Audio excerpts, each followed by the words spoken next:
Ya, pendengar, selamat datang di podcast kali ini dan sekarang saya bersama teman saya Muhammad Fadlur Rahman yang mana ialah baru saja menyelesaikan bachelornya di HTW Berlin dengan jurusan Regenerative Energi. Pak, Regeneratif silakan. energi.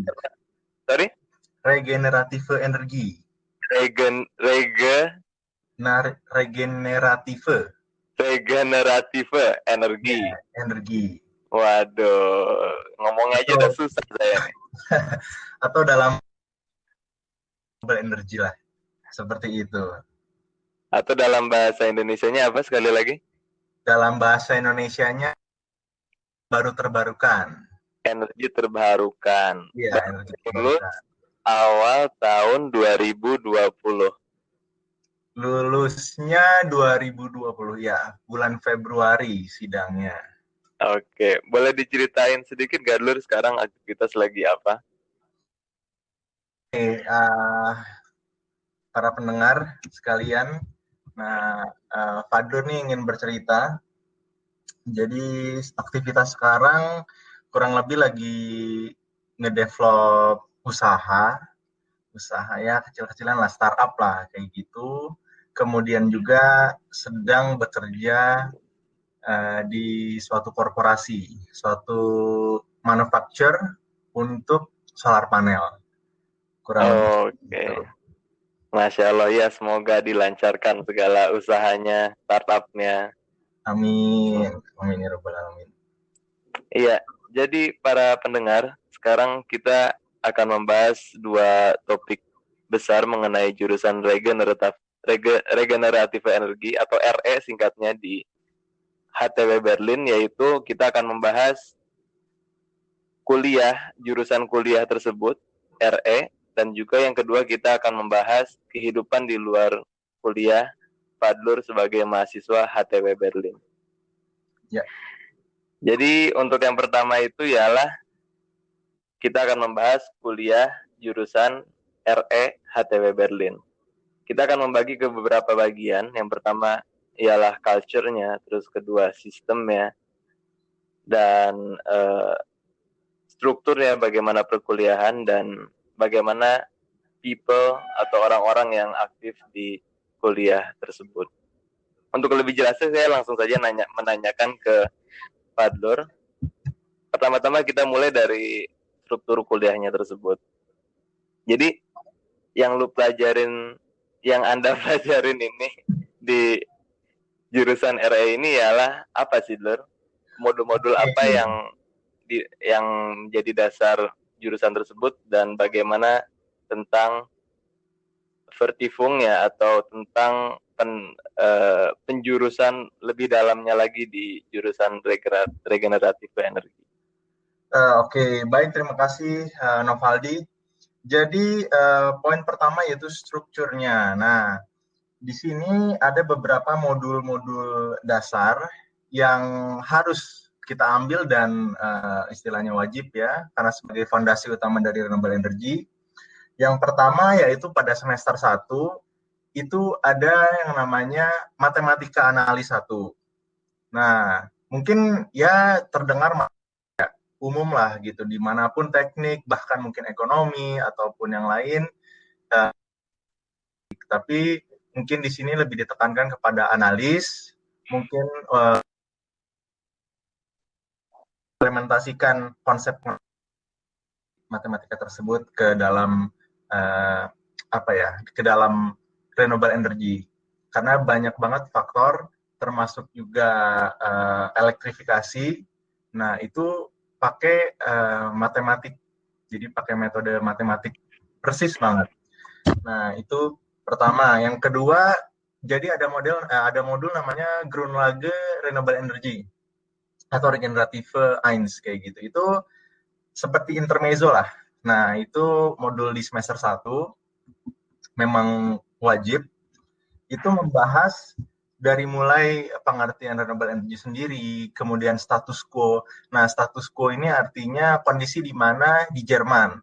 Seperti itu, keadaan renewable energy-nya seperti apa. Atau mungkin kalau kalian sering dengar energy mix. Nah, energy mix gimana? Nah, gitu.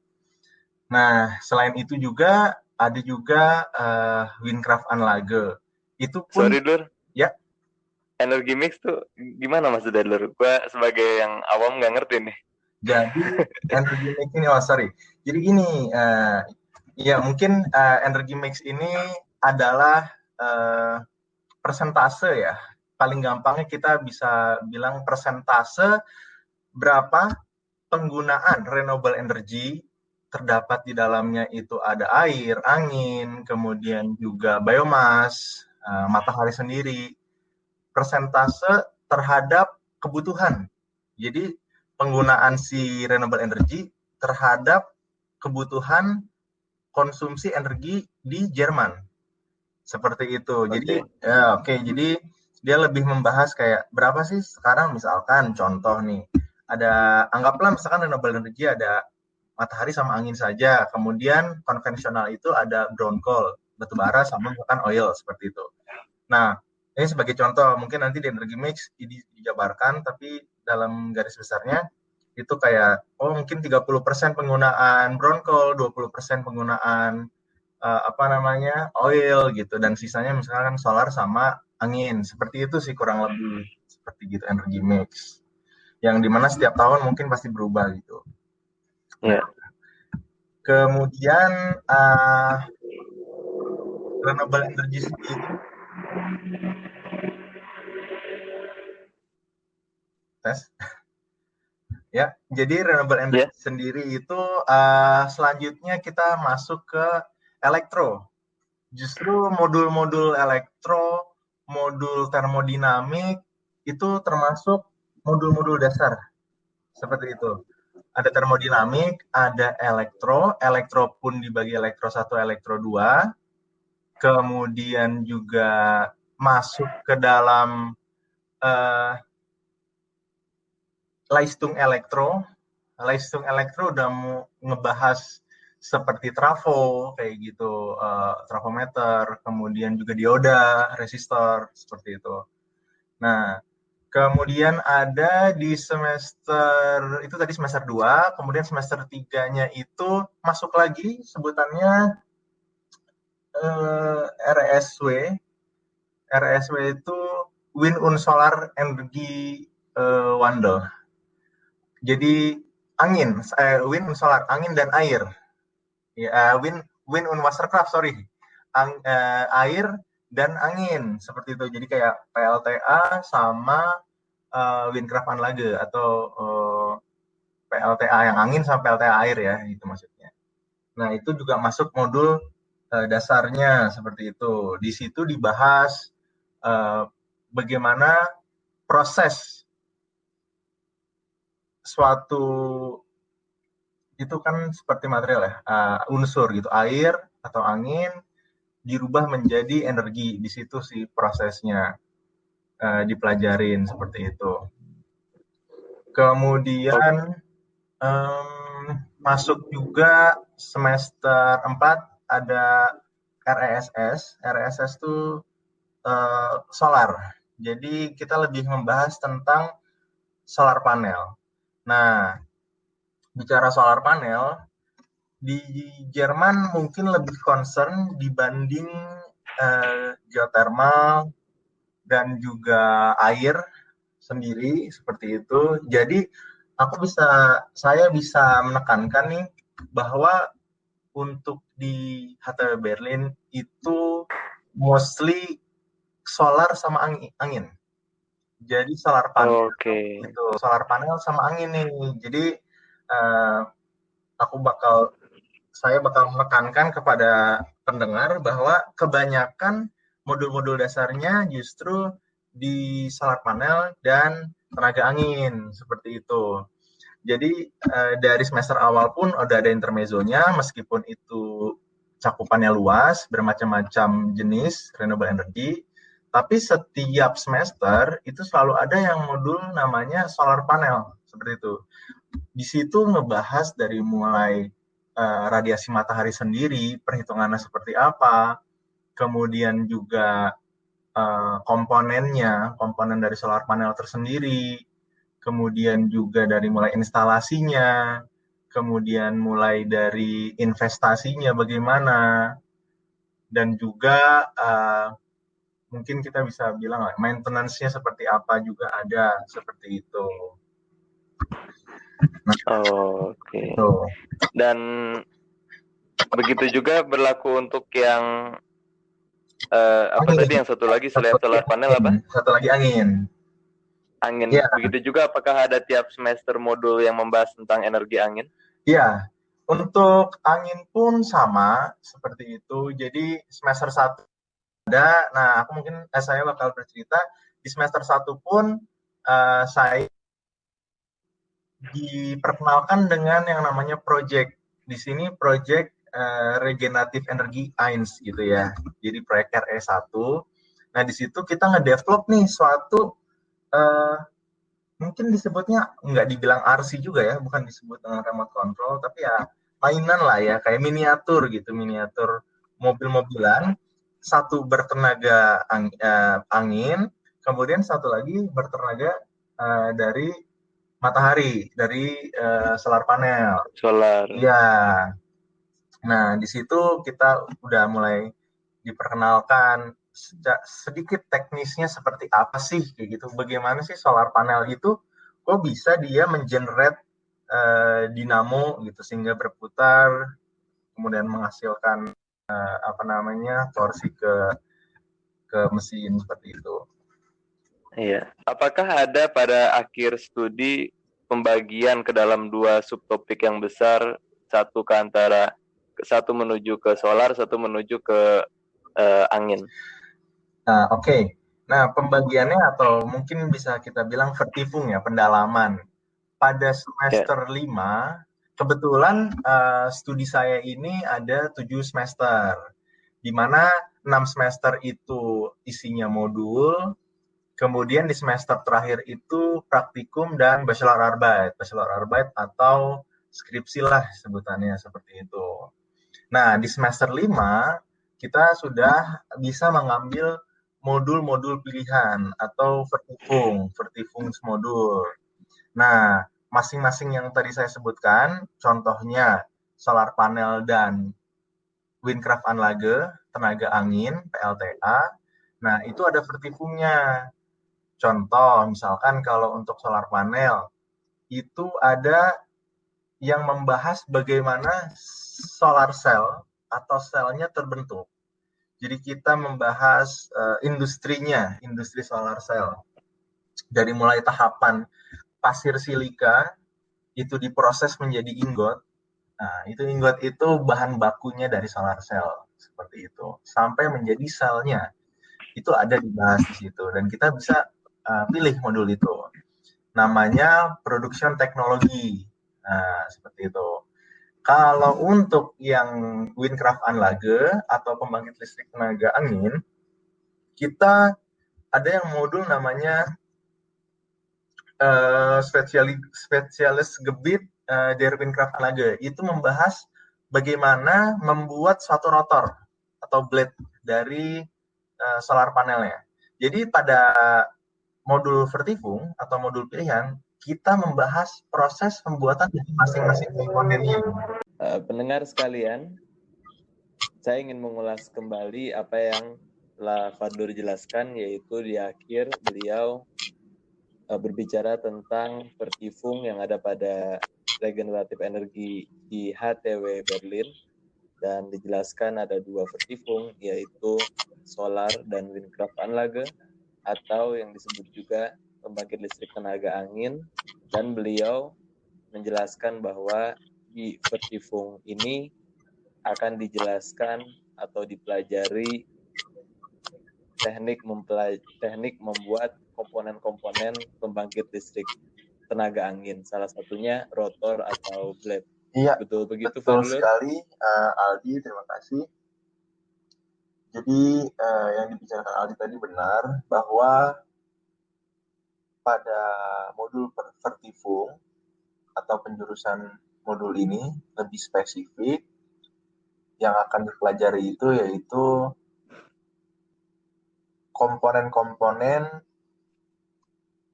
pembuatannya dan juga uji coba komponen tersebut pada masing-masing sistem. Seperti itu. Baik.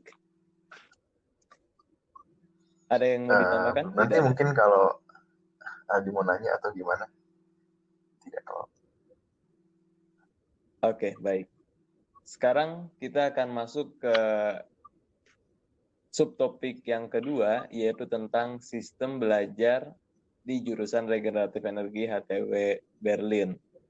Yang mana maksud saya di sini ialah kita akan berbincang tentang sistem kegiatan belajar mengajar sekaligus ujian di HTW Berlin. Fadlur, bisa dijelaskan bagaimana sistem tersebut? Ya, sistem kegiatan belajar mengajar di HTW Berlin, mungkin saya ingin menekankan bahwa HTW Berlin ini termasuk dalam kategori Hochschule ya. Jadi di sini kalau di Jerman itu terbagi menjadi 3 sebenarnya, meskipun dominannya 2. Artinya apa? Yang dimana tipe belajar dari universitas itu ditentukan dari namanya. Contoh Universität atau TU Berlin ya, Technische Universität, atau mungkin juga Universität Hannover. Nah, ini di mana komposisi teorinya itu lebih besar dibandingkan dengan Hochschule atau Fachhochschule, seperti itu. Lebih besarnya itu mungkin di atas 50%, ada yang sampai 70%, atau mungkin 80%, itu tergantung dari masing-masing universitas. Yang pasti, di teori pada Hochschule, dalam kegiatan belajar mengajar di HTW Berlin, itu 50-50, yaitu 50% teori atau belajar, ada Vorlesung, dosen menjelaskan, dan ada 50% yang lagi itu praktik gitu atau labor. Jadi kegiatannya lebih ke implementasi seperti itu. Jadi di mana mahasiswa-mahasiswi diberikan tugas langsung, melihat langsung keadaan dalam tanda kutip mungkin bagaimana sih kalau kerja di bidang regeneratif energi, seperti apa di pabriknya, seperti apa di labornya, itu banyak sekali didapati di HTW Berlin, atau 50%-nya itu praktik. Jadi orang bisa langsung terjun, melihat kayak gimana, atau langsung langsung mempraktikkan seperti itu apa yang sudah dipelajari pada fase lesung seperti itu. Nah, jika dibandingkan dengan universitas, komposisinya ini jauh lebih besar. Universitas mungkin lebih sedikit. Seperti itu sih untuk kegiatan belajar mengajarnya. Baik, bagaimana dengan sistem ujian di HTW Berlin? Ujian di HTW Berlin, sistemnya yang mungkin pada video sebelumnya saya sempat menyinggung, ada itu dari semester Regel, ada itu Dritte Versuch. Ini menyambung dengan ujiannya. Nah, sistem ujiannya itu adalah seperti banyaknya universitas, kita harus melden Prüfung terlebih dahulu pada saat mungkin disebutnya Prüfung Zeitraum ya gitu. Nah, Prüfung Zeitraum untuk di HTW Berlin sendiri itu untuk summer semester bisa dimulai dari pertengahan bulan Juli, pertengahan bulan Juli sekitar tanggal 12 sampai ke akhir Juli atau mungkin awal Agustus lah, seperti itu. Nah, itu arti dari Prüfungszeitraum itu Ya, ialah waktu betul. ujian, Prüfungszeitraum betul? itu adalah waktu di mana kita ujian itu juga terbagi menjadi dua. Ada erste Termin, jadi mungkin gelombang pertama lah.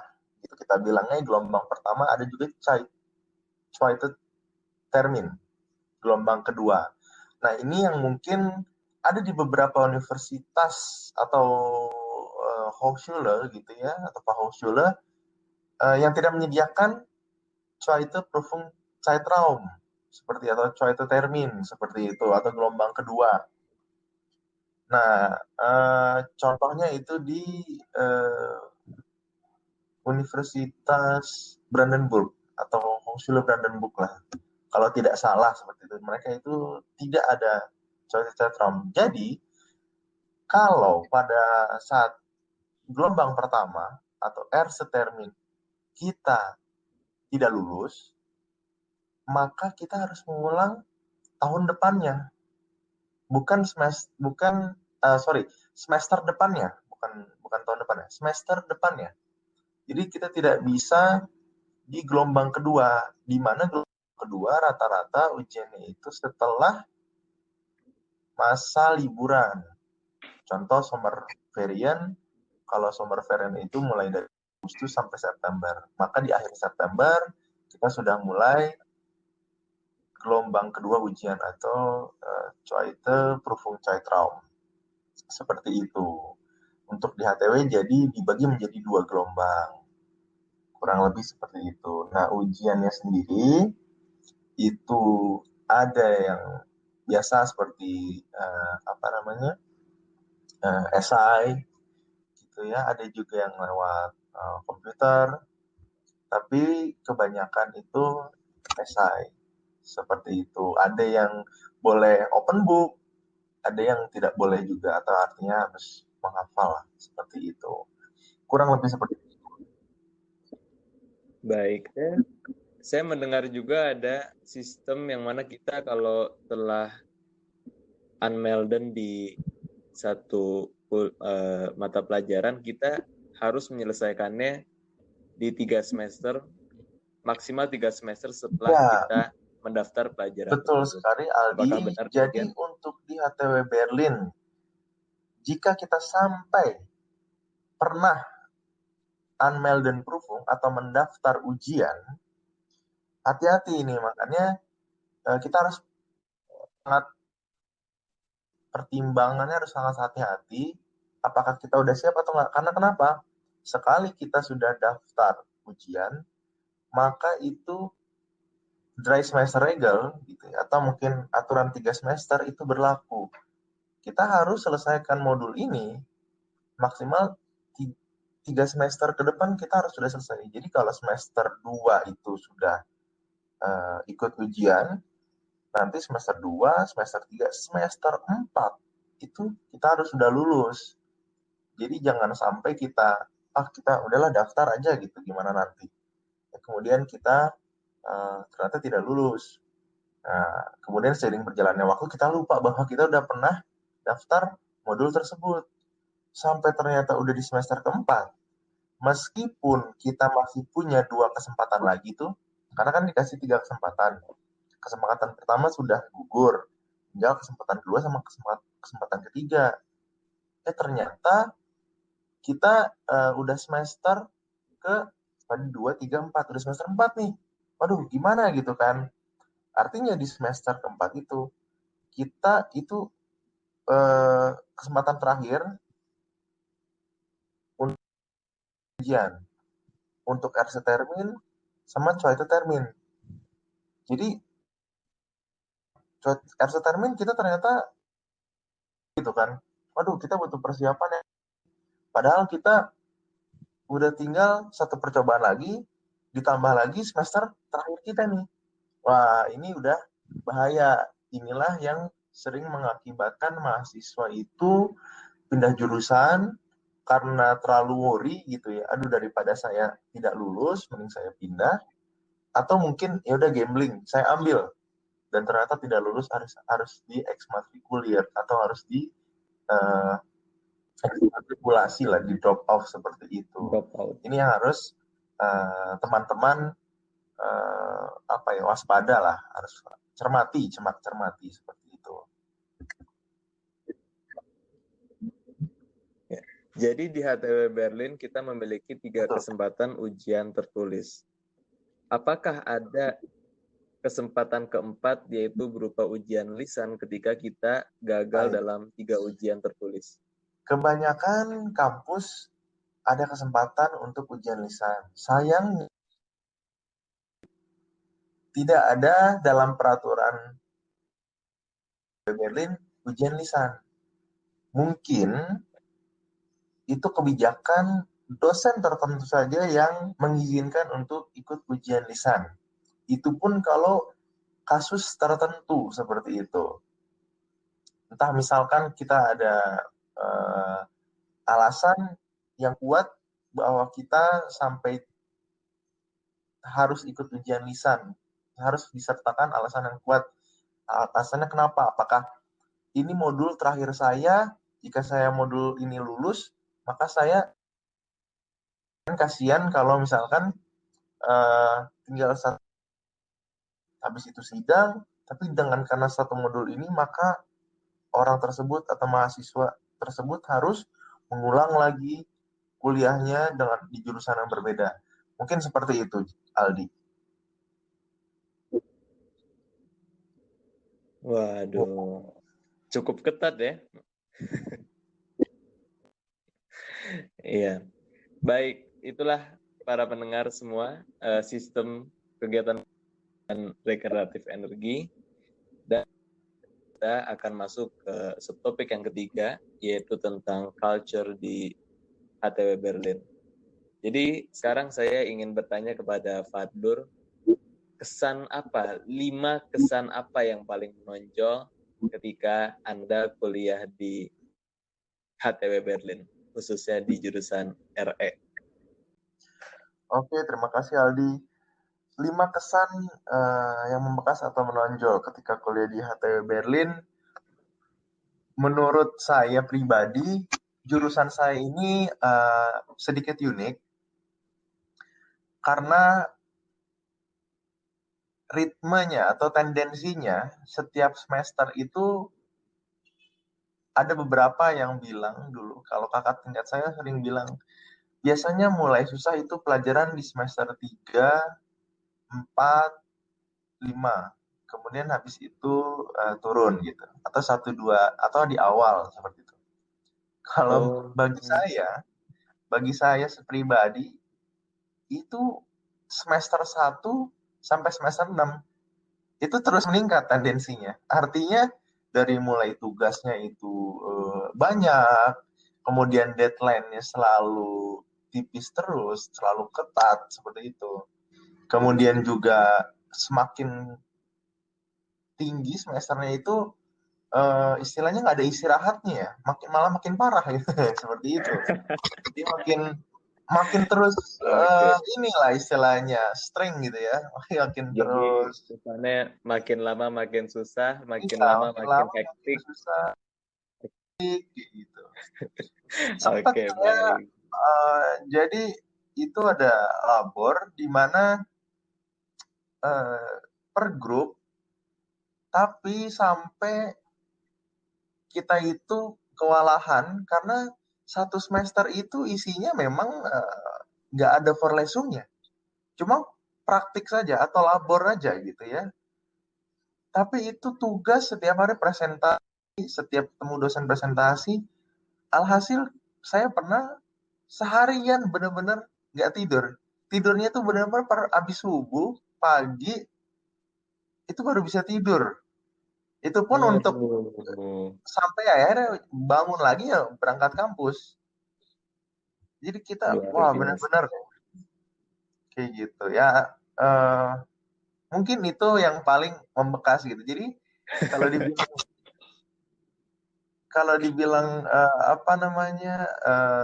santai-santai, ya enggak juga kayak gitu. Gimana kita enjoy-nya aja lah gitu.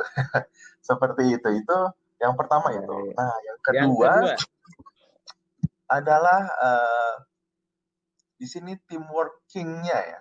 Teamwork-nya itu kalau menurut saya pribadi mungkin maklum Jerman itu tipikalnya individualis. Jadi mahasiswanya kebanyakan itu ya mungkin sendiri atau hanya paling banyak berdua gitu untuk kalau misalkan belajar bareng atau untuk mengerjakan itu. Nah, sayangnya Asia atau mungkin bahkan cenderung Indonesia di regenerative energy itu sedikit karena kebetulan juga masuknya pakai NC. NC itu kalau mungkin dibilang kalau bahasa Indonesianya itu passing grade lah seperti itu. Jadi bukan jurusan untuk apa namanya, bukan pilihan jurusan terakhir kayak gitu. Pasti itu untuk jurusan pertama gitu. Karena ada NC-nya biasanya. Nah, orang memang minat seperti itu. Nah, sehingga orang Indonesia sedikit. Jadi kalau kita tidak pintar-pintar gitu untuk bersosialisasi atau membuka pembicaraan gitu atau memulainya terlebih dahulu, kita sulit mendapatkan teman, di mana mengakibatkan kita belajar sendiri seperti itu. Pada Dalam awal-awal, artian dengan teman orang Jerman ya. ya dalam artian dengan teman orang Jerman. Dan teman orang Jerman pun mungkin tidak semuanya yang satu visi satu misi lah, dan di mana juga beda habit kan, mereka suka ya kalau di luar itu mungkin minum gitu ya, minum minuman atau apa ke klub gitu kan, beda culture-nya dengan orang Indonesia yang berlandaskan agama seperti itu. Jadi sedikit kurang nyaman seperti itu, jadinya kita struggle sendiri. Nah, terkadang di saat-saat struggle sendiri itu ada timbul rasanya kayak, ini kuliah di sini apakah saya saja yang mengalami seperti ini apa orang lain juga gitu. Kadang-kadang ada yang sampai berpikir seperti itu. Jadi kayak, oh ini luar biasa nih ya gitu. Pengalaman benar-benar baru, dimana kan mungkin SD sampai SMA namanya lingkungan Indonesia, bercanda segala macam itu lepas aja kayak gitu. Tapi di sini kita sulit seperti itu untuk teman-teman di kelas gitu. Itu kesannya yang kedua. Kemudian Yang ketiga, yang ketiga tentu saja bahasa Jerman sendiri itu mungkin bahasa yang paling rumit bagi saya, karena ada beberapa teman orang Jerman pun merasa bahasa Jerman itu lebih sulit daripada bahasa Inggris. Tapi bagi saya karena udah sekali nyemplung, ya udah bahasa sekalian. Jadi kalau saya udah kuliah Jerman, udah masuk Jerman, udah saya mati-matian mau bagaimanapun jeleknya bahasa saya mencoba buat komunikasi sebaik mungkin, entah dengan dosen atau dengan teman seperti itu. Nah, terkadang pada saat Vorlesung, ini pengalaman juga, saya sampai saking nahan pertama mungkin ngantuknya, yang kedua itu untuk mengerti suatu pelajaran atau suatu Vorlesung itu luar biasa. Kita otak mungkin ibarat kata kasarnya 3 kali proses ya. Pertama proses menangkap itu dosen menyampaikan suatu materi, kemudian kita pahami, kita rubah ke dalam bahasa Indonesia, dari bahasa Indonesia baru kita cerna lagi, ternyata maksudnya seperti ini. Atau kalau ada pertanyaan, bagaimana kita merubah dari bahasa Indonesia yang kita terapkan ke bahasa Jerman. Nah inilah di sini proses yang membutuhkan energi yang lebih seperti itu. iya, saya sangat setuju itu. Seperti itu, karena kan memang Jadi pesan kita ketiga bukan, tuh apa ya? Struggle dengan bahasa Jerman, berjuang belajar dalam bahasa Jerman. betul sekali. Mhm. Kemudian yang keempat, ada yang namanya labo. Bagi saya di HTW Berlin ini untuk jurusan regeneratif energi sangat banyak sekali praktikumnya. Sehingga antara teori kita bisa langsung tahu gitu. Jadi tidak cuma dengan kata-kata, tapi langsung dengan implementasi. Oh ternyata tuh sistem seperti ini. Ternyata merubah energi dari radiasi matahari menjadi energi listrik itu flow-nya seperti ini loh. Ternyata peralatannya seperti ini loh. Jadi benar-benar kita langsung dengan melihat dengan mata mana prosesnya. Nah, bagi saya ini yang penting untuk membackup teori-teori yang susah kita cerna pada saat Vorlesung. Di sini positifnya dari praktik tersebut. Masuk di akal. Nah, Yang kelima. Nah, yang kelima ini yang saya sangat suka Jerman lah gitu ya, umum gitu kuliah di Jerman. Mereka tidak mengajarkan untuk menghafal, tapi mereka mengajarkan untuk mengerti. Memang saya kurang tahu sistem kuliah di Indonesia sendiri seperti apa karena saya tidak kuliah di Indonesia. Tetapi kalau saya yang dengar dari teman-teman, teori hanya disampaikan tok begitu saja. Gitu. Mungkin ada beberapa yang dijelaskan, tapi kalau di Jerman sendiri gitu, dari mulai saya sebelum kuliah, ada yang disebut dengan student college. Di situ saya mengerti, bahkan sampai mengapa sih rumus ini diciptakan seperti itu. Karena kan rumus itu sebenarnya untuk, kalau di Indonesia mungkin yang kita pelajarin, udah rumus dihafalin aja. Tinggal hafalin, kemudian tinggal kita pakai pada saat ujian. Tapi ini enggak. Kenapa rumus ini bisa ada gitu? Kenapa masih seperti ini? Itu ada. Itu dijelaskan. Dan logis. Ini yang menurut saya beda dari yang lain kuliah di Jerman itu.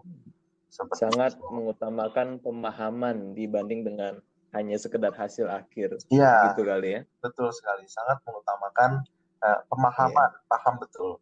Sehingga jika suatu ada permasalahan dengan konsep mungkin dengan konsep yang sama, tapi permasalahannya itu dirubah, kita bisa dengan lincah untuk handlingnya seperti apa. Karena kita paham betul intinya seperti apa, seperti itu. Inti dari materinya, gitu, atau inti dari suatu permasalahannya apa. Seperti Dan tentunya ketika kita paham, kita bisa menjawab permasalahan-permasalahan baru yang ada di masa depan. Betul kan? betul sekali. Iya. Saya ingin bertanya satu tambahan mengenai culture. Coba kasih tahu kesan apa yang paling terasa ketika Anda tinggal di kota Berlin. Oke, kesan yang paling utama. Oke. Satu aja. Satu ya, oke. Saya sangat Berlin. suka Berlin ini kita tidak terlalu merasa minoritas, khususnya mungkin bagi umat Muslim, gitu. Karena di sekelilingnya itu banyak sekali masjid, banyak sekali teman-teman, kemudian acara keagamaan, sehingga kita tidak merasa terlalu asing atau terlalu kesulitan dalam menjalankan aktivitas atau mencari makan, karena kan itu yang diutamakan pertama. Gitu. Jika kalau hal utama primer itu sulit untuk didapatkan, itu akan mengganggu aktivitas kedepannya kita seperti itu. Itu hal paling mendasar kenapa saya memilih kota Berlin. Di samping easy to get something ya, kayak mobilitasnya gampang sekali, kendaraannya juga frekuensinya sering. Kemudian kita mencari kerja. Namun kalau yang masalah yang lain mungkin kita tunda dulu karena itu ada bagiannya sendiri dulu. Ya. Baik. Itu insya Allah masalah kerja dan masalah mobilitas akan kita bahas di topik yang kedua. Oke. Iya. Dan sekarang kita akan masuk ke subtopik yang keempat, yaitu tentang people, tentang orang-orang, data-data orang yang ada yang berkaitan dengan jurusan regeneratif energi. Yang mana saya ingin bertanya bagaimana perbandingan laki-laki dan perempuan di jurusan Anda. Oke. Baik, perbandingan laki-laki dan perempuan bisa aku bilang secara kasar itu 30%, 70%. Sorry, untuk perempuannya 30%, untuk laki-lakinya 70%. Memang jurusan teknik lebih cenderung ke laki-laki, cuma untuk angkatan saya sendiri itu lumayan banyak, bisa dibilang 30% sampai ya 40% lah seperti itu jika dibandingkan dengan teknik lainnya seperti teknik mesin ataupun teknik industri, ya beberapa yang ada di HTW Berlin itu untuk teknik perempuannya lebih sedikit seperti itu. Jadi Baik. 70% laki-laki, 30% perempuan. Seperti itu. Tadi Anda telah menyebutkan juga sedikitnya mahasiswa Asia ya yang ada di HTW Berlin. Namun bagaimana dengan persentase mahasiswa internasional secara keseluruhan? Oke, untuk di HTW Berlin, saya bicara HTW Berlin. Ini info kebetulan juga saya dapat bahwa ternyata anehnya itu orang Timur Tengah ya, mungkin bangsa Maroko itu hampir 11-12 dengan banyaknya mahasiswa Jerman sendiri di situ. Nah, Waduh. Jadi mungkin kalau untuk beberapa tempat sudah pasti ya domestik lebih tinggi. Artinya lokal orang Jerman sendiri ya, Deutscher atau Deutscherin itu lebih banyak.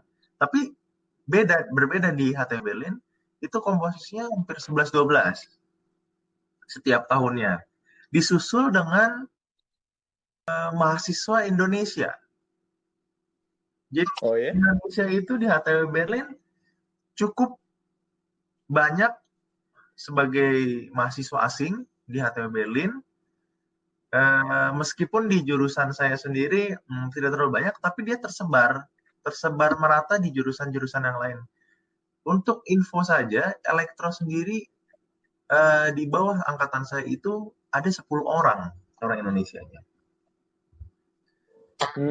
Jadi mungkin kalau dari satu kelas itu 100 orang, 10%-nya itu udah orang Indonesia, seperti itu.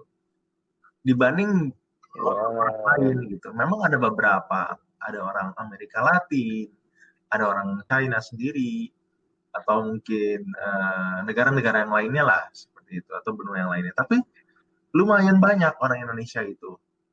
Dan juga di jurusan-jurusan lainnya. Seperti itu.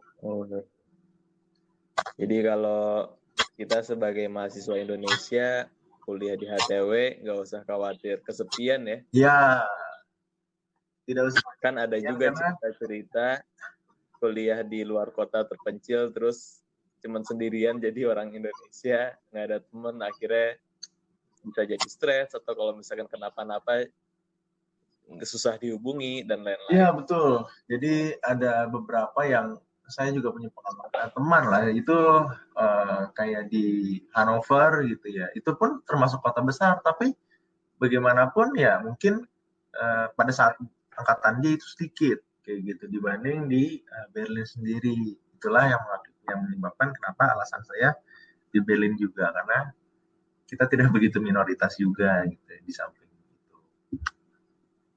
Baik.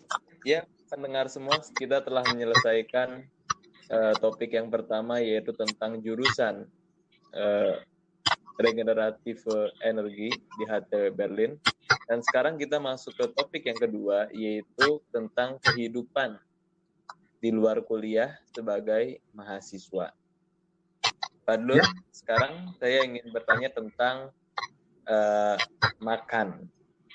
Bagaimana biasanya kita makan, mencari makan, dan tentunya saya juga akan bertanya sebagai Muslim, apakah tersedia tempat jajan yang halal atau makanan halal di HTW Berlin, ataukah kita mesti bekal? Oke. Untuk kehidupan sehari-hari tentu kita perlu makan. Nah, makan ini untuk hal yang krusial ya, yang mesti kita perhatikan karena kita harus mencari tempat yang halal. Untungnya di HTW Berlin itu kalau kita jajan mau keluar gitu, di depan itu ada doner, dan itu doner udah clarify bahwa dia itu halal, seperti itu. Itu pertama. Nah, tapi jika ingin makan di kantin, saran saya adalah pada hari, misalnya ada sebutan Fistak gitu ya, hari ikan, biasanya hari Jumat. Nah, untuk Fistak itu sudah dipastikan komposisinya yang terkandung itu halal, karena di daftar menu kantin di HT Berlin itu ada nomor-nomornya, apa yang mengandung, ada yang mengandung babi atau tidak, mengandung gelatin atau tidak, kemudian ada yang mengandung alkohol atau tidak, itu sudah tertera di daftar menu di kantin HTW Berlin, mana yang vegan, mana yang tidak. Jadi saran saya kalau memang kita pengen jajan di kantin, tentu memang lebih murah di kantin. Nah, kita bisa pilihannya itu mencari yang vegan atau ikan, seperti itu.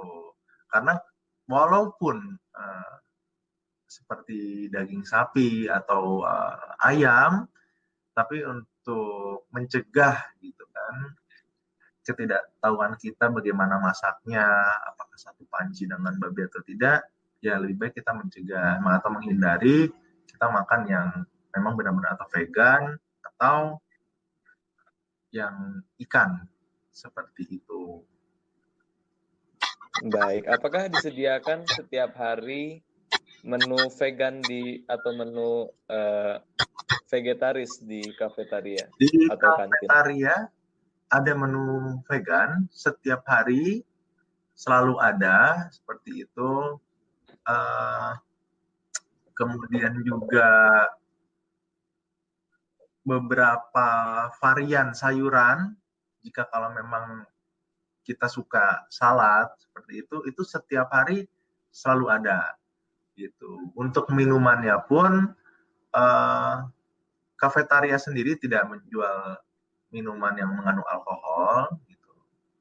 Mereka menjual susu, yogurt, atau mungkin di sana mineral water, meskipun mineral water dapat bisa kita peroleh di pot-pot untuk mengisi ulang air atau di keran ya, karena bisa diminum seperti itu. Baik.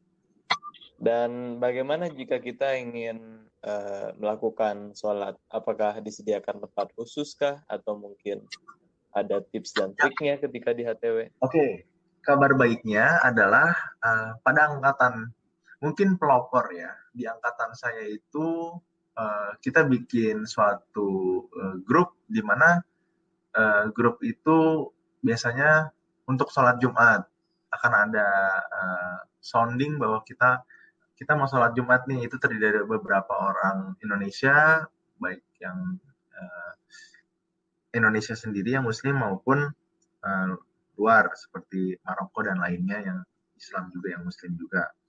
Nah, sempat kita punya musola kecil.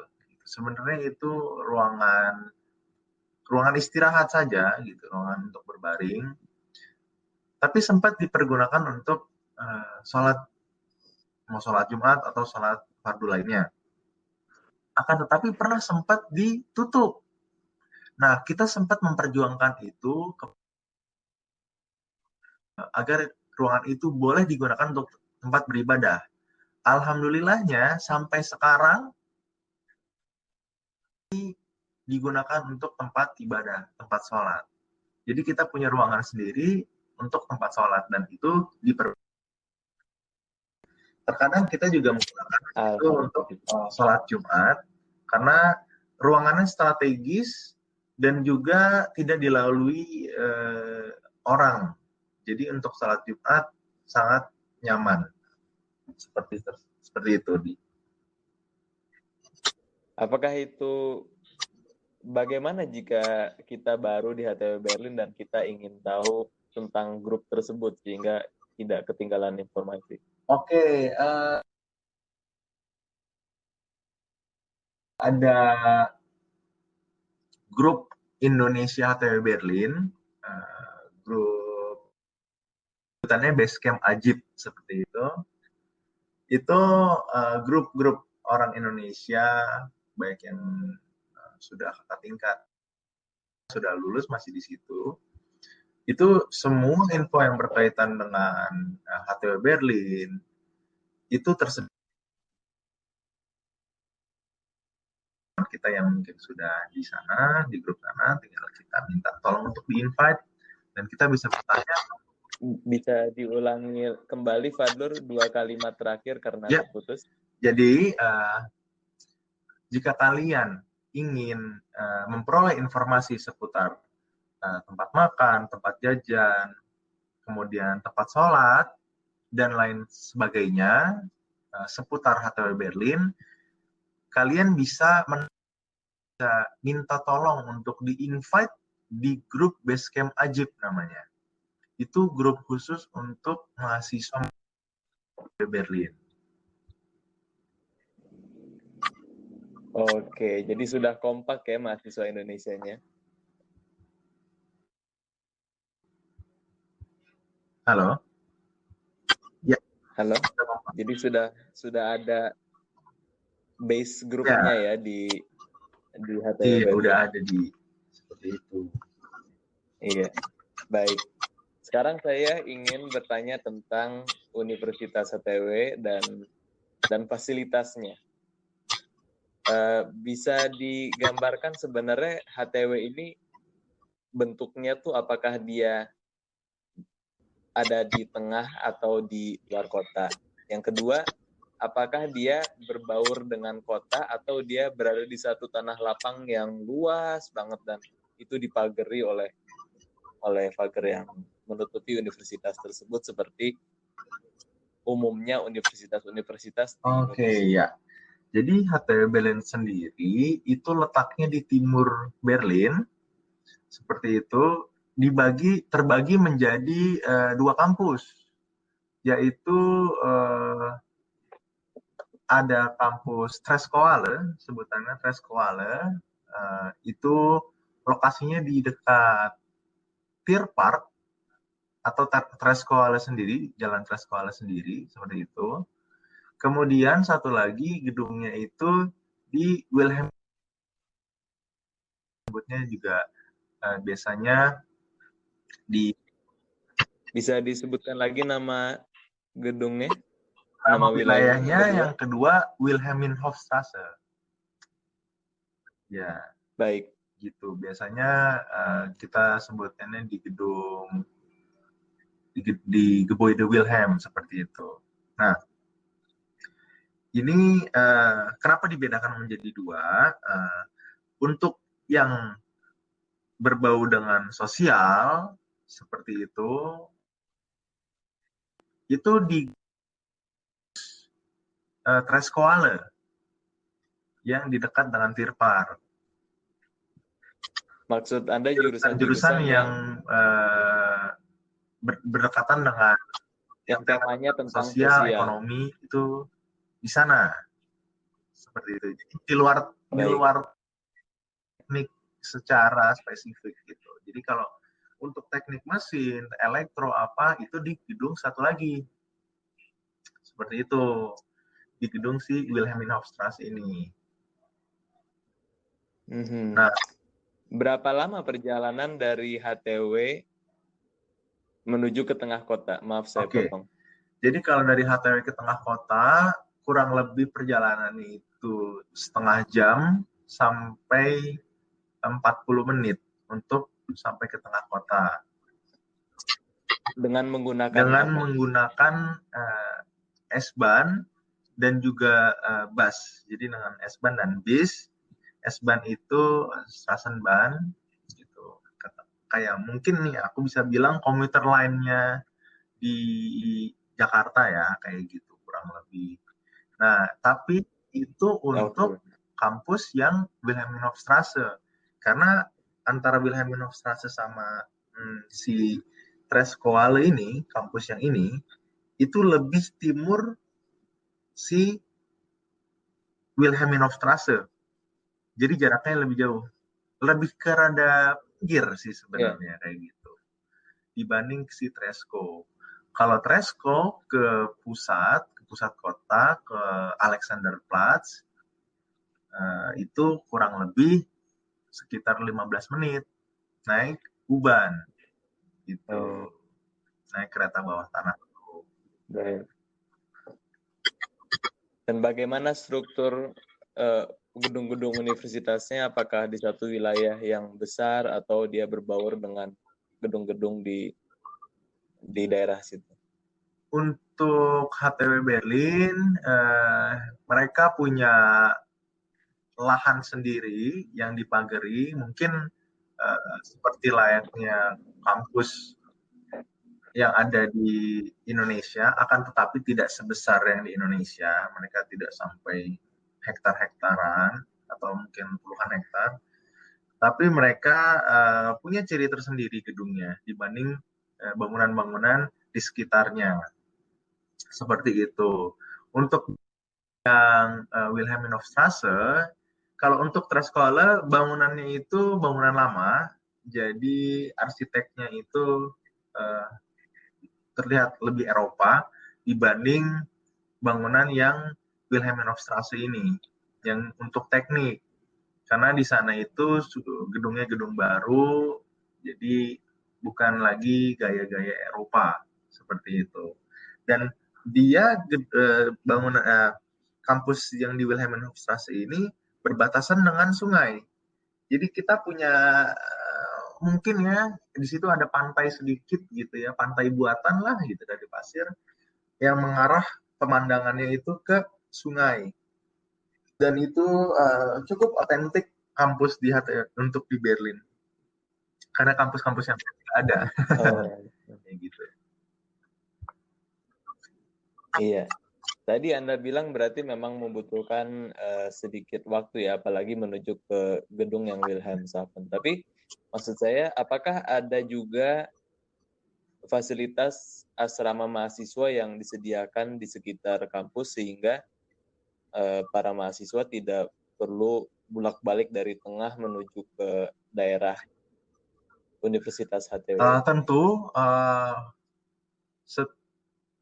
kebanyakan kampus di Berlin menyediakan asrama di sekitarnya, meskipun ya mungkin tidak terlalu dekat sekali, tapi ada juga gitu mereka menyediakan. Contoh kayak di Trescoale itu memang ada Studentenwohnheim ya, asrama gitu ya, atau dormitory itu di kampus tersebut dekat. Jadi mungkin jalan kaki ya 5 menit lah seperti itu. 5 menit sampai. Nah, akan tetapi kalau yang di Wilhelminstraße di gedung untuk yang teknik, kampus untuk teknik itu lumayan ada jarak.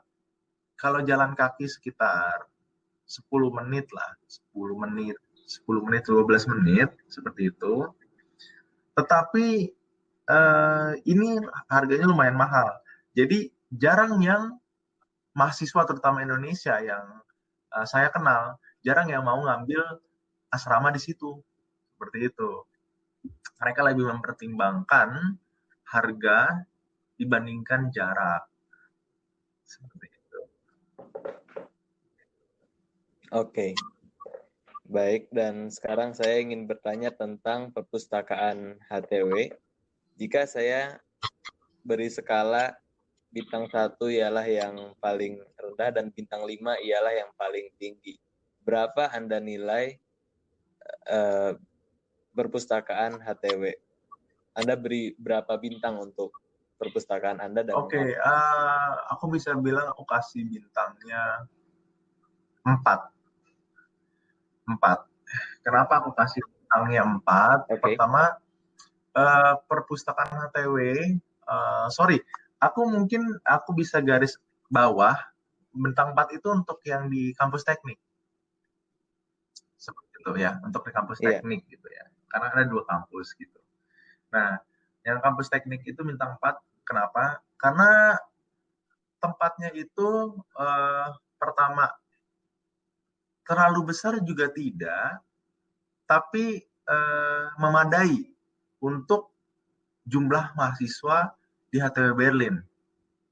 Seperti itu. Jadi selalu ada kursi meskipun jam atau meskipun waktu ujian.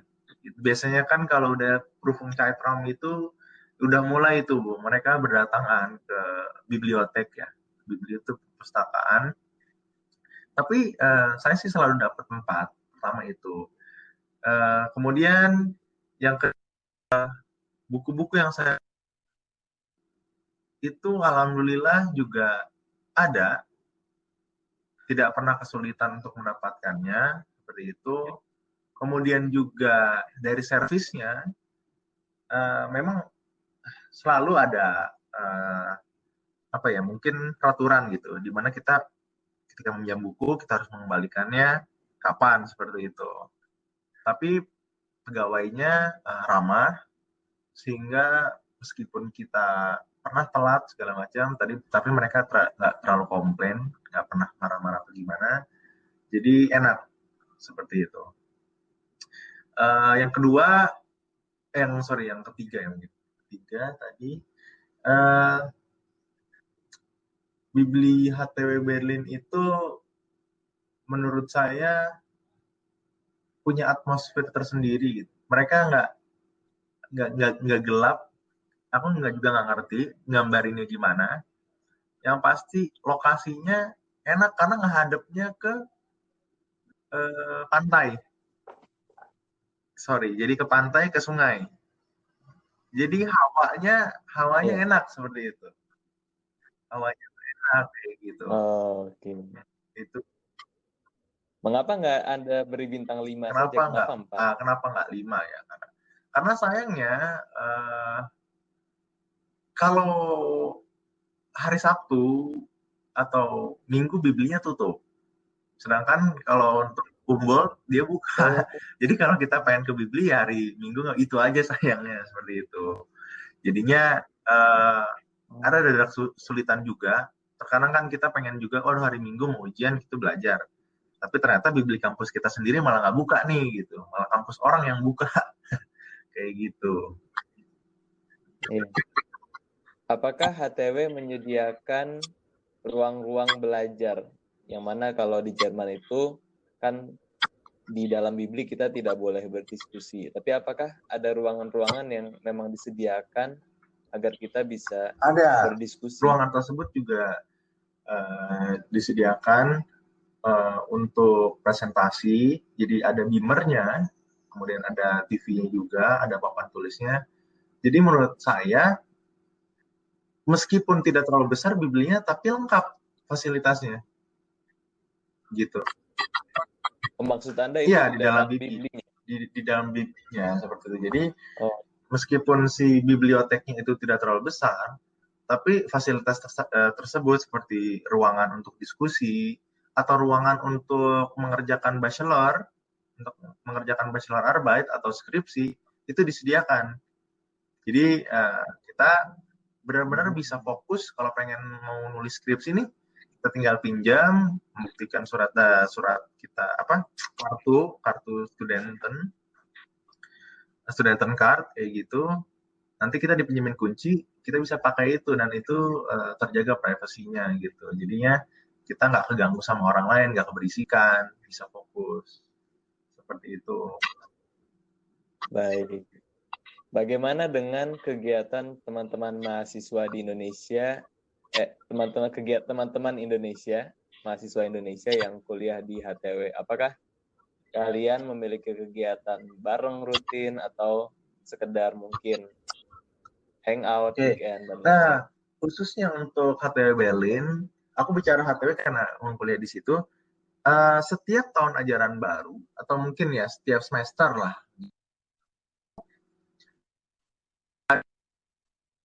gitu ya, selalu ada penyambutan mahasiswa baru yang di HTW Berlin.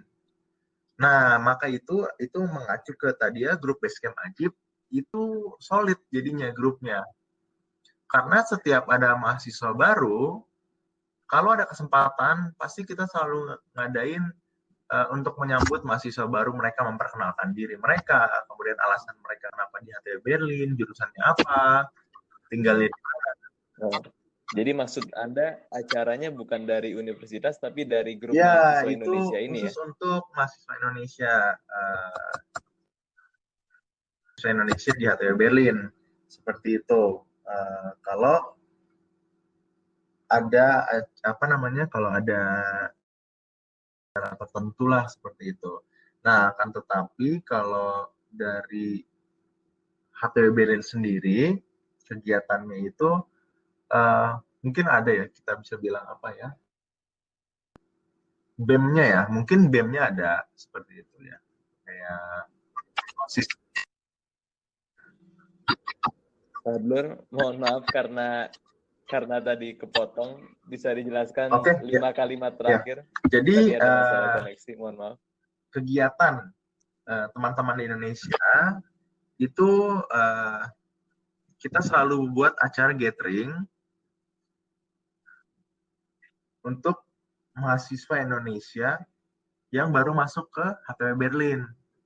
Biasanya kita acara tersebut diselenggarakan pada summer semester gitu kan, pas lagi udah mulai panas kayak gitu, spring lah gitu ya. Nah, itu untuk menyambut mahasiswa baru, ntar mahasiswa baru memperkenalkan diri, mengapa mereka kuliah di HTW Berlin, jurusannya apa, tempat tinggal di mana, kayak gitu. Agar lebih solid, dan juga kalau misalkan minta tolong atau apa, jadi tidak canggung seperti itu. Atau misalkan mau nanya-nanya tentang kuliahnya, kelasnya seperti apa, gimana kuliah di sana, bisa di situ. Nah, itu acara untuk Indonesia seperti itu. Okay. Nah, nanti kalau misalkan untuk HTW Berlin sendiri, itu kegiatannya itu ada BEM-nya gitu ya. Mereka suka mengadakan party terutama kayak gitu, dan itu suka di-invite masuk ke email. Misalkan kalau ada event-event tertentu, kayak misalkan mungkin setiap pergantian musim mereka suka mengadakan acara di kampus, entah itu sekedar cuma ngobrol gitu kan, entah sekedar untuk chit-chat aja gitu, atau makan barbecue seperti itu. Seperti itu kalau kegiatan di sana. Baik. Oke. Luar biasa.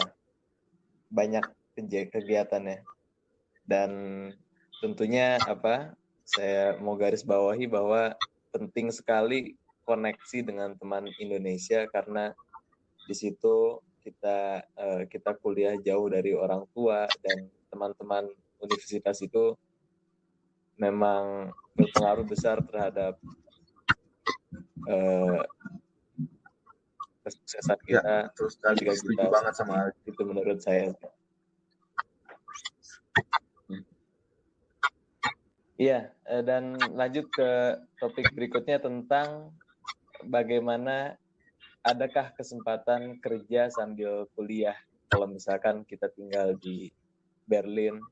Apakah kesempatan kerja itu ada? Nah, pastinya nih, kalau kesempatan kerja itu menurut saya pribadi di luar negeri itu lebih terbuka lebar untuk student-student nih, baik yang hanya part-time ataupun kita bisa bilangnya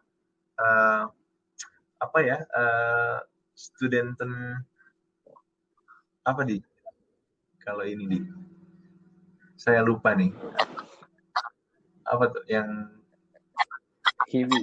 Ya, seperti itu ya, kayak gitu. Nah, mungkin perbedaannya adalah dari jenis kerjanya gitu. Kalau misalkan yang student teacher Hilfskraft itu ada yang di kampus gitu sebagai mungkin asdos ya, asisten dosen, atau mungkin kita ikutan Forsyung. Jadi lebih kepada apa yang kita pelajari di kuliah kita lakukan juga di tempat kerja kita seperti itu.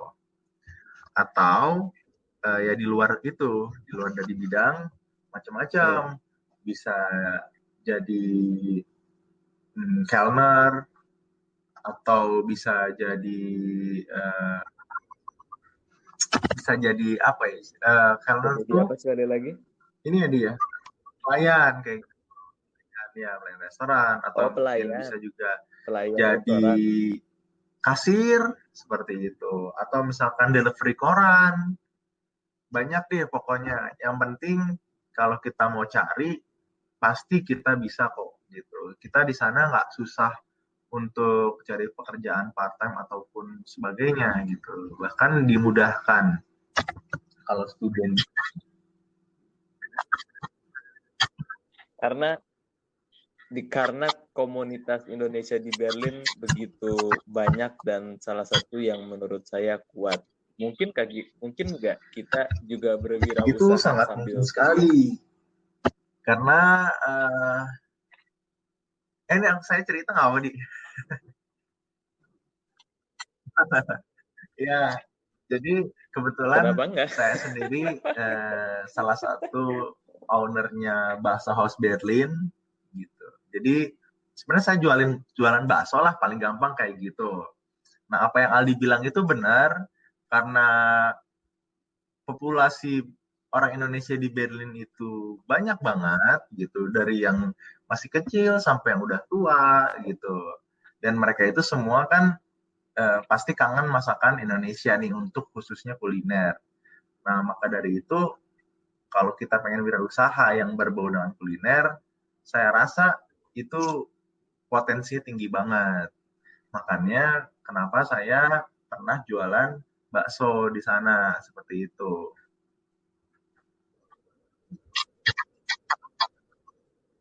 Baik. Sangat membantu dan sekali. sangat membantu ya dari penjualan bakso sangat tersebut. Membantu, dan menurut saya kalau iya, usaha jadi itu kalau waktunya itu fleksibel. Yang pertama waktu, karena waktu itu paling penting. Kenapa? Kita perjalanan aja pakai S-Bahn itu butuh waktu, dan waktu itu kalau di Jerman ya kita penting banget buat manajemen time sebenarnya.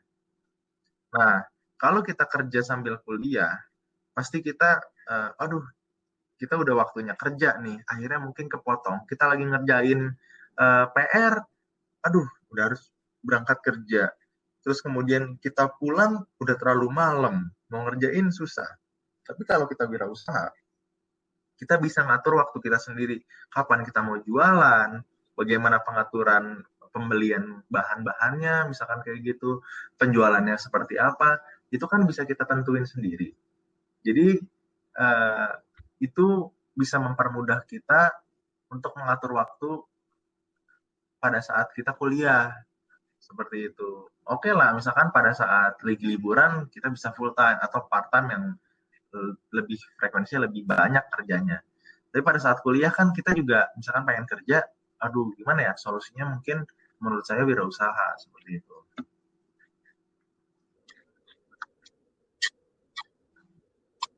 Baik, jadi teman-teman para pendengar, kalau mau kuliah di Berlin, buruan belajar masak kali ya. Bikin pempek kah, gado-gado kah, yang bikin orang-orang Indonesia kangen, agar akhirnya sebagaimana yang tadi diceritakan bisa jadi salah satu sumber Betul sekali. penghasilan yang membantu kita kuliah di Jerman.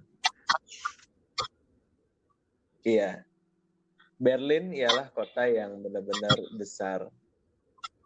Bisa diperkirakan tidak berapa sih rata-rata waktu perjalanan ya, kalau tinggal anggap di Berlin? Aja kita nih yang paling penting itu kan satu, ke tempat belanja ya, baik belanja makanan ataupun kebutuhan yang lainnya, atau bisa disebut dengan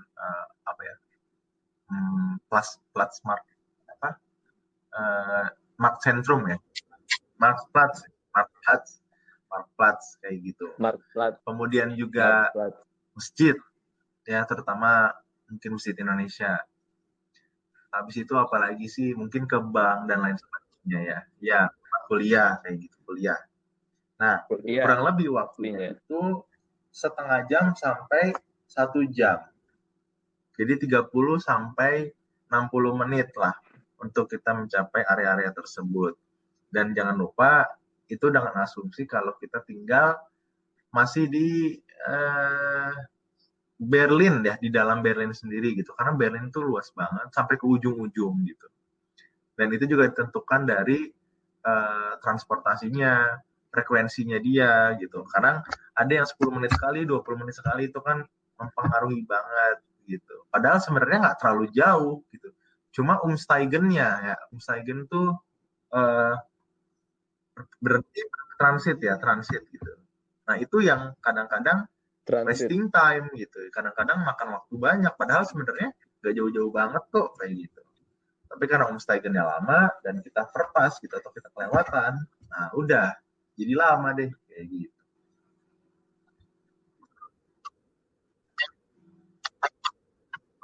Iya, dan ini mungkin saya mau menggarisbawahi atau mungkin dikoreksi jika salah, bahwa yang agak jarang itu rute transportasi ketika kita berada di pinggiran kota ya. Maksudnya tidak secara umum, misalkan tengah kota Berlin, kalau di situ banyak sekali tentunya transportasi. Namun kalau misalkan kita berada di luar kota, mungkin agak jarang seperti yang dikatakan Fadlur. Atau di pinggiran kota maksudnya.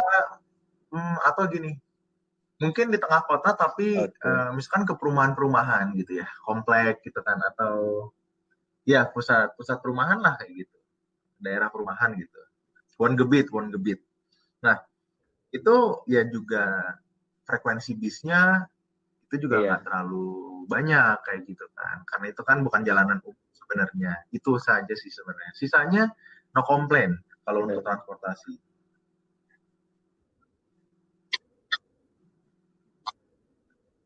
Iya. Namun saya mau cerita sedikit sekalian pengalaman karena pernah tinggal di Berlin. Walaupun saya tinggal agak tengah juga, tetap aja setengah jam dulu. karena apa ya, Berlin tuh kalau pembuluh darah tuh kayak ada pembuluh gedenya, yaitu si keretanya, terus kita harus naik lagi ke bus sebagai istilahnya pembuluh kapilernya yang dia masuk ke dalam jalan-jalan yang kita tuju. Nah, di total pun setelah dihitung sama transitnya, nunggunya, kira-kira setengah jam juga atau lebih. Tapi sebenarnya ada hal yang sedikit ngeselin dari Berlin. Mereka itu sering yang namanya bau arbeiten ya, atau pekerjaan konstruksi gitu. Nah ini yang bikin kadang-kadang nanti suka felt out gitu. S-Bahn-nya nggak ada, terutama ke arah rumah saya tuh ya, itu aduh ampun deh. Gitu. Iya, felt out itu artinya apa? Felt out itu artinya apa tuh artinya? dibatalkan ya. Dibatalkan. Nah. Iya, jadi bus yang harusnya datang tiba-tiba dia nggak datang ya. Wah, itu memang bagaimana ya? Mungkin harus kita langsung ngasih tahu ke wali kotanya mungkin, Bro.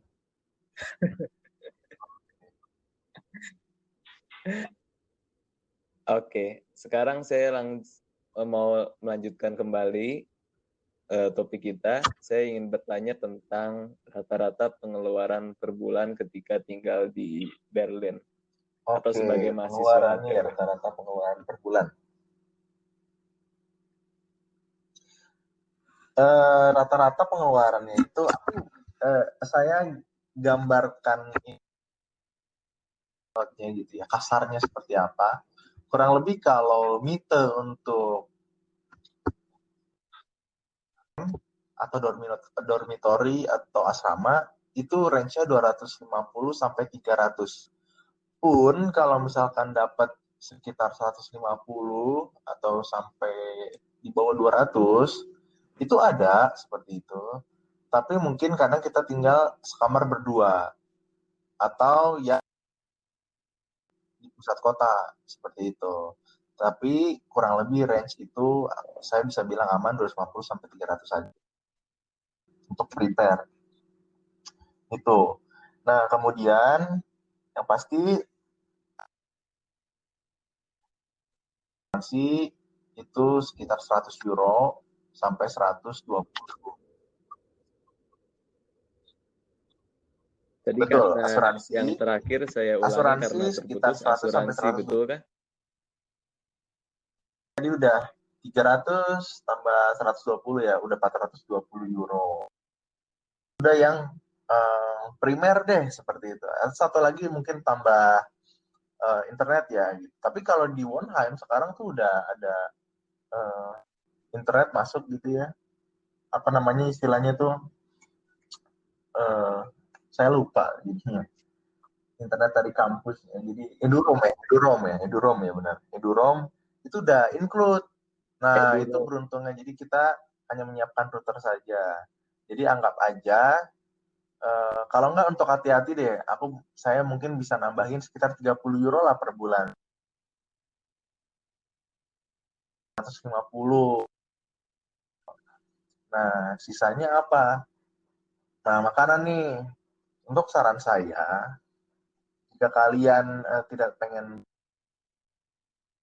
di rumah, karena itu sangat pengaruh banget jajan keluar sama bikin masak di rumah. Di samping bahan-bahannya itu gitu. Nah, itu sebulan itu 100 sampai 150 euro. Anggap aja itu udah termasuk kita jajan-jajan keluar kayak gitu. 100 sampai 150. 150 600 euro. Mungkin biaya tak terduga lainnya itu di angka atau kalian mungkin ingin belanja sesuatu ya 50. Jadi 650 euro itu cukup untuk kebutuhan kalian. Tapi jangan lupa itu catatan kalau misalkan harga-harga tersebut tidak melebihi dari apa yang saya katakan tadi gitu. Mungkin ada yang rumahnya 400 juga ada kayak gitu kan. Atau misalkan dia jajan keluar. Jadi kalau harga yang normal-normal saja kurang lebih 600 euro sampai 650 itu sudah cukup. Itu sih sudah cukup sekali gitu. Karena kenapa? Untuk transportasi itu udah atau include termasuk sama bayaran semesteran lah dari kampus kayak gitu. Betul, sebenarnya 300 euro per semester. Yang mana atau sekitar 300 ya. ya. 4,8 lah. 4,8 sampai 5 juta seperti itu. Termasuk dibagi. Berarti kalau itu dibagi 6 lagi, tadi udah masuk hitungan 650 belum? Sekitar 800.000. Iya, berarti itu 800.000 sebulan. Ya. Berarti tambah 800 euro ya mungkin. 50 euro kali, 50 euro. Berarti ya sekitar 700 euro. 700 euro gitu, kalau kalian itu. 700. Iya. Oke, ini saya senang banget pertanyaan ini karena ini alasan utama saya kuliah di Berlin. Karena perpanjang visa di Jerman itu kebanyakan rata-rata harus punya uang cadangan di tabungan di DB, di bank, itu tuh 8.000 euro ya. Kalau nggak salah 8.000 sekian ya. 8.060 apa berapa? Betul Kak Aldi? Oh, 10.000. Oke. Ya, sekarang itu. 10.000, Bung. Teman-teman sekalian tuh, kata Aldi sendiri 10.000 euro. Artinya ya udah 2.000 ya, udah seperempatnya naik. Nah, ini yang menurut saya, aduh, berat juga nih kalau misalkan harus setiap tahun atau harus setiap 2 tahun perpanjang. Tapi kalau di Berlin, selain itu murah visanya, karena saya sempat ngalamin, saya perpanjang cuma di 2.000 euro pernah. 2.000 euro. Pun teman saya di angka ratusan euro itu pernah. Asal kita harus membuktikan nih bahwa kita di Berlin ini kuliah dan Leistpunktenya ada. Leistpunkt itu mungkin SKS ya. Jadi kayak dia udah ujian ya ujian, kemudian lulus kayak gitu, udah semester berapa. Track recordnya jelas kayak gitu, nggak luntang-lantung sana sini. Itu penting banget kayak gitu. Meskipun uang kalian juga nggak banyak, tapi kalian buktiin bahwa saya memang kuliah di sini kok kayak gitu. Itu poin paling penting. Nah, yang kedua, kelebihannya adalah kita dapat perpanjang visa itu selama kita kuliah. Jadi kalau kuliahnya 6 semester, ya kita langsung dapat 6 semester. Itu kan sangat membantu sekali. Jadi kita tidak usah tiap tahun bolak-balik ke apa namanya tuh Ausländer-Behörde ya. Ya, kantor imigrasi kayak gitu. Itu wasting time banget tuh atau gitu. kantor Apalagi imigrasi. kadang-kadang ntar suka ya inilah tidak sesuai ekspektasi kita seperti itu. Nah, jadi di Berlin itu keuntungannya tadi yang saya sebutin. Baik.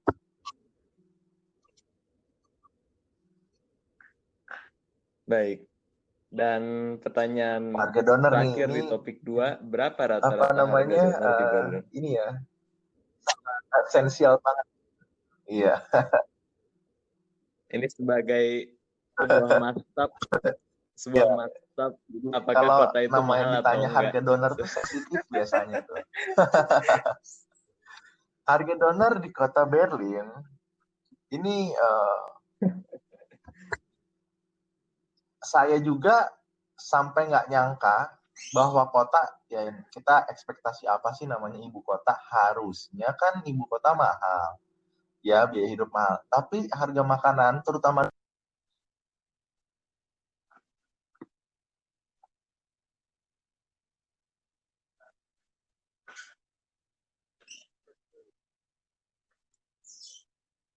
Halo Fadlur. amazing banget.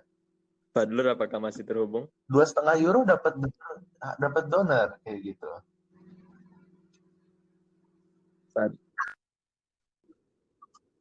Iya, €2,5 dapat 1 donor. $2,5 ya? Wow, Itu luar biasa. Itu harga donor paling murah. Tapi kalau kita bicara rata-rata, itu di angka €3,5. €3,5 tuh udah donor kentang sayuran lah gitu. Atau mungkin donor kentang aja, donor box kayak gitu.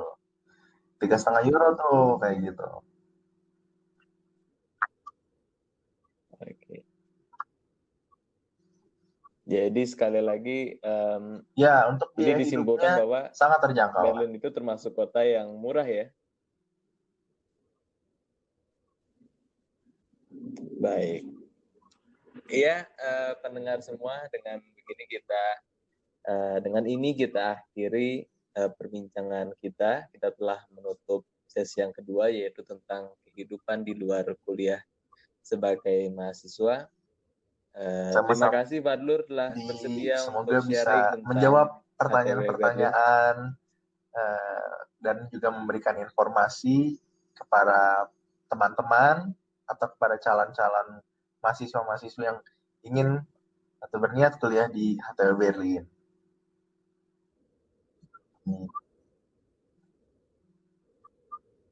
Amin.